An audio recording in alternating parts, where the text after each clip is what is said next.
有些女生啊，长胡子男孩旺盛，近距离看就一徐江。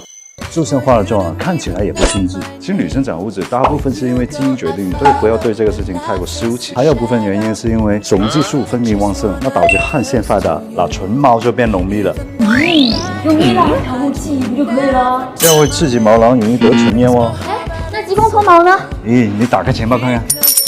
要你零成本在家搞定唇毛，安全又温和啊！第一步，洗完脸之后呢，把逆着唇毛方向在唇周涂一层厚厚的面霜或是乳液，这样呢起到一个保护的作用。那第二步，拿出你的眉刀和凡士林，如果没有凡士林的话，润唇膏也可以。然后用棉签涂在眉刀的两边，然后顺着唇毛伸展的方向轻轻刮干净 ，OK 了。把唇周围的毛毛擦干净。洗完之后啊，一定要收缩镇定，用冷藏好的爽肤水湿敷唇周2到3分钟就 OK 了。最后少不了涂一层精华或者面霜啊。那这套流程下来，小胡子轻轻搞定啦。坚持1周1次，1个月左右，你的胡子越来越细了。谁会话你是徐江？關注我，令你變得更索。